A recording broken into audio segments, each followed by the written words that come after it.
अब मेरी तरह रिस्क से इश्क है तो कूद पड़ो, या तो डूबोगे या तो उड़ोगे। ये नई कंपनी का यही होता है भाई, एक बार गिरा ना। मार्केट क्रैश हो गया, मार्केट क्रैश हो गया, मार्केट क्रैश हो गया, मार्केट क्रैश हो गया। जब ऐसे मार्केट क्रैश होते हैं तो बहुत से लोग डर जाते हैं, लेकिन बेस्ट इन्वेस्टर्स प्रे करते हैं कि एक बार, बस एक बार दोबारा मार्केट क्रैश हो जाए उनके जीते जी, और उसके कारण जो हमें प्राइसेस मिले। I pray that 2008 happens once again in my lifetime. Okay, तो बहुत से मास्टर इन्वेस्टर्स ने इसी मार्केट क्रैश में करोड़ों रुपए कमाए हैं, और आज इस शॉर्ट कोर्स में हम पुराने सारे मार्केट क्रैश को स्टडी करेंगे कि इन मास्टर इन्वेस्टर्स ने कौन कौन सी स्ट्रैटेजी को यूज किया था इन करोड़ों रुपए को कमाने के लिए, और फिर हम इनमें पैटर्न ढूंढेंगे ये डिसाइड करने के लिए कि अगर अब मार्केट क्रैश होता है तो हमें कौन से स्टॉक्स लेने चाहिए। अब अगर हमें मास्टर इन्वेस्टर्स की स्ट्रैटेजी समझनी है तो हमें दो टर्म्स क्लियर होनी चाहिए, और ये है लॉन्ग पोजीशन और short position. Long position normally सबको पता है कि कंपनी के शेयर्स सस्ते प्राइस में लो और फ्यूचर में उसे महंगे प्राइस में सेल कर दो। यानी अगर आज आपने 5,000 रुपए के शेयर्स खरीदे और कल को इस कंपनी के शेयर्स का प्राइस इंक्रीज होकर 10,000 रुपए हो जाता है, तो आपका प्रॉफिट इस पर्टिकुलर केस में 10,000 minus 5,000 is equal to 5,000 rupees होगा। दूसरी टर्म जो हमें समझनी है वो है शॉर्ट पोजीशन। लोग किसी भी स्टॉक को तब शॉर्ट करते हैं जब उन्हें लगता है कि मार्केट गिरने वाली है, यानी पिछली स्ट्रैटेजी का ये एकदम ऑपोजिट है। यानी आज शेयर महंगे में बेच दो और कल उसे सस्ते में खरीद लो। यानी आज आप पहले मार्केट से 10,000 रुपए के शेयर्स बेच दोगे और उसके बाद फ्यूचर में जब शेयर का प्राइस गिर के 5,000 रुपए हो जाएगा तो आपका प्रॉफिट 5,000 रुपीज होगा। I know. अब आप में से कई लोग सोचते होंगे कि ये कैसे हो सकता है, मैं पहले शेयर कैसे बेच सकता हूँ अगर मैंने शेयर खरीदे ही नहीं है तो। बट जिन्हें नहीं क्लियर है, trust me this is possible. इस कॉन्सेप्ट पर कभी हम बाद में वीडियो बनाएंगे, बट अभी हम मार्केट क्रैश में मास्टर इन्वेस्टर्स की स्ट्रैटेजी देखते हैं। तो सबसे पहली केस स्टडी है the big shot, the guy who made $100 million.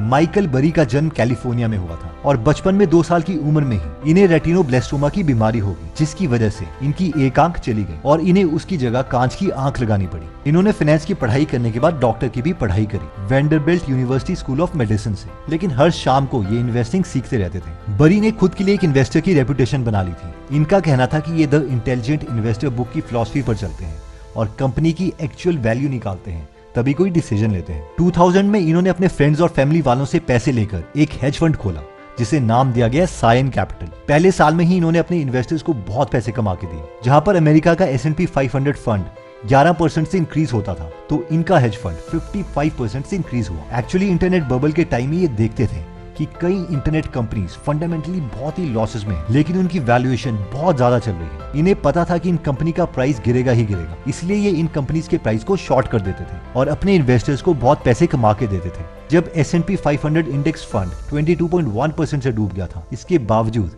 इनका हेज फंड पॉजिटिव 16% में था। लेकिन इन्होंने खुद के लिए 700 करोड़ रुपए और ये सारी वेल्थ तब बनाई जब इन्होंने अमेरिका के सारे रियल एस्टेट को शॉर्ट किया। एक्चुअली 2005 में इन्होंने एक पैटर्न देखा कि बड़े बड़े बैंक्स कॉमन लोगों को घर के लिए लोन दे रहे थे, और वो भी कम इंटरेस्ट पर, ये जानते हुए कि शायद वो लोग घर के लोन के पैसे वापस ना दे पाए। सब बैंक्स को लग रहा था कि अगर लोग लोन नहीं भी देंगे तो भी हम उनको इंटरेस्ट लगा के उनका लोन का प्राइस इंक्रीज कर देंगे। लेकिन माइकल को पता था कि अगर बहुत सारे लोगों ने एक साथ लोन के पैसे नहीं दिए तो ये मार्केट जरूर क्रैश करेगी, इसीलिए इन्होंने इसे शॉर्ट कर दिया। I hope you can feel this. इस शॉर्ट का मतलब था कि इन्होंने अमेरिका की इकोनॉमी पर बेट लगाई थी कि वो पूरी की पूरी क्रैश हो जाएगी, और ये सही निकले। 2008 में ये मार्केट क्रैश हुआ और इसे द ग्रेट रिसेशन नाम दिया गया। इसका इफेक्ट सिर्फ यूएस में नहीं बल्कि पूरी दुनिया में हुआ। लाखों लोगों ने अपनी जॉब खो दी, बहुत लोगों ने सुसाइड किया, बट मिस्टर माइकल बरी ने 700 करोड़ रुपए कमाए और अपने इन्वेस्टर्स को 4900 करोड़ रुपीस कमा के दिए। अगर टाइम मिले तो इस पर बहुत अमेजिंग मूवी है द बिग शॉट,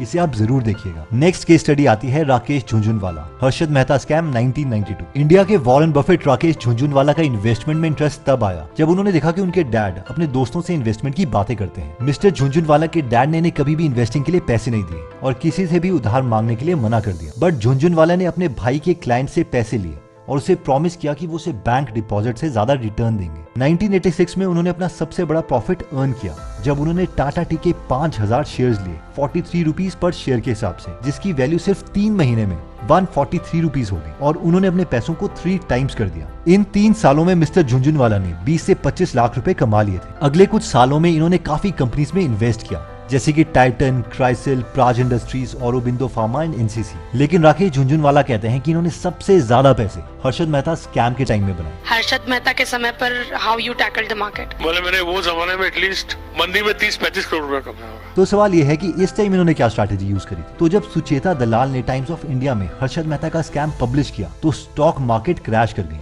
सेंसेक्स की वैल्यू 4,500 से 1980 पहुंच गई। जब स्टॉक का प्राइस बहुत ही गिरने लग गया तो इस वक्त पर राकेश झुनझुनवाला और राधा किशन दमानी ने स्टॉक्स को शॉर्ट कर दिया और बहुत पैसे कमाए। वैसे इन्हीं पैसों को मिस्टर दमानी ने यूज करके डीमार्ट खोलने के लिए यूज किया और आज वो मल्टी बिलियनर है। इसके बाद आते हैं इनसे भी बड़ी ट्रेड में द बिल एक्मैन, जिन्होंने कोरोना के टाइम में सबसे बड़ी ट्रेड की और सिर्फ एक ट्रेड में $2.9 बिलियन कमाए। आई डोंट नो ये स्टोरी कितनी सच है, लेकिन बहुत से लोगों का मानना है कि बिल एक्मैन इतने पक्के इन्वेस्टर थे कि इन्होंने अपने मरते हुए अंकल के लिए इंश्योरेंस खरीदी और उनकी डेथ के बाद उस इंश्योरेंस से पैसे लिए। ओके, तो मिस्टर बिल एक्मैन न्यूयॉर्क में पैदा हुए थे। इनके डैड एक रियल एस्टेट फाइनेंसिंग फर्म के चेयरमैन थे। 1988 में बिल ने हार्वर्ड कॉलेज से सोशल स्टडीज में बैचलर की डिग्री ली। बिल वॉरेन बफेट से बहुत इम्प्रेस्ड थे और इन्हें अपने डैड के बिजनेस में काम नहीं करना था, इसलिए इन्होंने खुद की एक इन्वेस्टमेंट फर्म खोली जिसका नाम था गौथम पार्टनर्स। इसके बाद ये हमेशा एक चीज करते थे, अगर इन्हें लगता था कि कोई कंपनी ओवर वैल्यूड है तो ये उसको शॉर्ट कर देते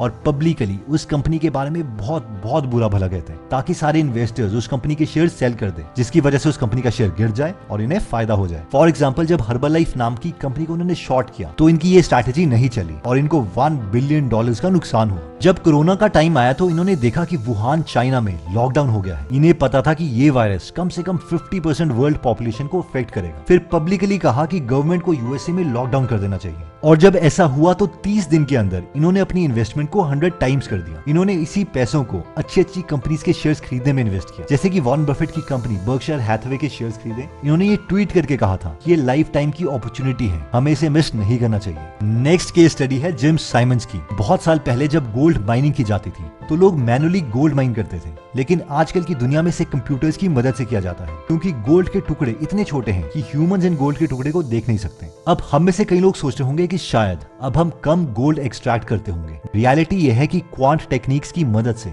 हम ज्यादा गोल्ड एक्सट्रैक्ट कर पाते हैं। तो सवाल यह है कि जिम साइमंस कौन है और इन्होंने क्या किया था। जिम साइमंस हार्वर्ड में मैथ्स प्रोफेसर रह चुके हैं, जिन्हें बाद में ट्रेडिंग पसंद आ गई और इन्होंने मैथ्स को ट्रेडिंग में यूज करना चाहा। जिम साइमंस का सिंपल सा फंडा है कि अगर सच में ट्रेडिंग करते समय ह्यूमन इमोशंस को चार्ट की मदद से प्रेडिक्ट किया जा सकता है तो इन्हीं पैटर्न्स को कंप्यूटर ज्यादा बेटर तरीके से प्रेडिक्ट कर सकते हैं। इसलिए इन्होंने एक हेज फंड बनाया, उसके अंडर एक मेडेलियन फंड बनाया जिसमें 75 से भी ज्यादा PhDs हैं और इवन नोबेल लॉरिएट्स भी हैं। ये लोग कंप्यूटर के एल्गोरिदम की मदद से मार्केट क्रैशेस को प्रेडिक्ट करते हैं जो नॉर्मल ट्रेडर्स भी नहीं कर पाते। इस फंड ने एनुअली 40% का रिटर्न दिया है, यानी वॉरेन बफेट के रिटर्न से 2 गुना। इनके ऊपर ये बुक भी लिखी जा चुकी है, the man who solved the market. तो अगेन पैसा तो ये ज्यादा क्रैशेस में ही बनाते हैं, बट एल्गोरिदम्स की मदद से। तो सबसे इंपॉर्टेंट सवाल ये है कि फिर हम शेयर्स कौन से खरीदें। ओके, तो नेक्स्ट आता है what should we buy. Okay, तो मेन सवाल ये है कि अगर मार्केट क्रैश होती है तो हम कौन से शेयर्स खरीदें। देखिए, मैं कोई फाइनेंशियल एडवाइजर नहीं हूँ, इसलिए डिसीजन तो आपको खुद ही लेना पड़ेगा। लेकिन अगर मैं अपनी बात करूँ तो मुझे ये समझ आता है कि माइकल बरी और बिल एक्मैन ने मार्केट को टाइम करने की कोशिश की, यानी उन्होंने ये प्रेडिक्ट करने की कोशिश करी कि मार्केट एग्जैक्टली गिरेगी कब। अगर हम माइकल बरी की बात करें तो उन्होंने प्रेडिक्ट किया था कि 2007 में रियल एस्टेट की मार्केट गिरेगी। इसके बाद इनके फंड में जिन लोगों ने पैसे इन्वेस्ट करे थे उन्होंने इनका जीना हराम कर दिया था। लेकिन इनके लिए लकीली 2008 में एक्चुअल में मार्केट क्रैश हो गई और सबने खूब पैसे कमाए। अगर बिल एक्मैन की बात करें तो उन्होंने पहले हर्बल लाइफ कंपनी के शेयर्स को शॉर्ट किया था और पब्लिक में आके इस कंपनी की बहुत बेइज्जती करी, लेकिन इसके बावजूद हर्बल लाइफ का स्टॉक प्राइस नहीं गिरा और इन्हें करीबन $760 मिलियन का नुकसान हुआ। मगर ये अटेम्प्ट इन्होंने दोबारा कोरोना में किया और इस बार ये सक्सेसफुल हुए। और अगर हम जिम साइमंस की ट्रेडिंग स्किल को कॉपी करना चाहते हैं तो ये एक बेवकूफी है। तो जहां तक मेरा सवाल है, मैं ये सोचता हूँ कि मैं मार्केट को प्रेडिक्ट करने की कोशिश नहीं करूंगा ये कब गिरेगी या कब बढ़ेगी। हाँ, अगर ये किसी भी रीजन से गिर जाते हैं तो मैं 2 काम कर सकता हूँ। 1, अगर मैंने पहले से कोई कंपनी की एनालिसिस की है कि कंपनी स्टेबल है लेकिन मार्केट क्रैश की वजह से उसका प्राइस कम हुआ है तो मैं उसके बहुत शेयर्स खरीदूंगा। 2, अगर मैंने कोई एनालिसिस नहीं करी तो इस वक्त पर मैं निफ्टी 50 में जरूर इन्वेस्ट करूंगा, जिसमें मुझे 100% एक्यूरेट होने की जरूरत नहीं है। अगर सस्ते में भी मुझे यूनिट्स मिल जाते हैं तो मैं उसे लॉन्ग टर्म तक होल्ड कर सकता हूँ। बाकी आप लोग भी अपने थॉट्स जरूर शेयर करें ताकि बाकी लोग भी उसे पढ़कर अपनी ब्रेन एक्सरसाइज कर पाए कि वो क्या क्या कर सकते हैं। दोस्तों, अभी जो हम कर सकते हैं वो ये है कि हम हिस्ट्री से सीखें। वो कहावत है ना कि history does not repeat but it rhymes. Exactly same situation तो दोबारा नहीं आएगी, लेकिन कुछ पैटर्न तो हमें मिल ही जाएंगे। इसलिए बहुत सी बुक्स पढ़ो, और अपने फ्री टाइम को वेस्ट मत करो। हमने गीगल एप्लीकेशन बनाई है एंड आई जेन्युइनली बिलीव कि इट कैन हेल्प यू। अगर आप सब्सक्रिप्शन नहीं लेना चाहते तो फ्री वाली समरी सुनो, और इस एप्लीकेशन में 180 plus free book summaries available है और हर हफ्ते हम इसमें एक फ्री समरी ऐड करते रहते हैं। देखो, जब एक्चुअल में मार्केट क्रैश आता है तो डिसीजन मेकिंग बहुत मुश्किल हो जाती है, इसलिए ये वीडियो अपने फ्रेंड या फैमिली मेंबर के साथ जरूर शेयर करें ताकि आप दोनों मिलकर उस पैनिक वाले टाइम में समझदारी से कोई एक्शन ले सके, ये डिसाइड कर सके कि उस टाइम पैसे इन्वेस्ट करने भी हैं या नहीं। एनीवेज दोस्तों, अगर आप ऐसी नॉलेजेबल वीडियोस मिस नहीं करना चाहते तो सब्सक्राइब करने के बाद बेल का बटन दबाना मत भूलिएगा। आप कमेंट करके ये भी बता सकते हैं कि आप नेक्स्ट वीडियो किस टॉपिक पर चाहते हैं। जल्दी हम आपसे दोबारा मिलेंगे। जय हिंद।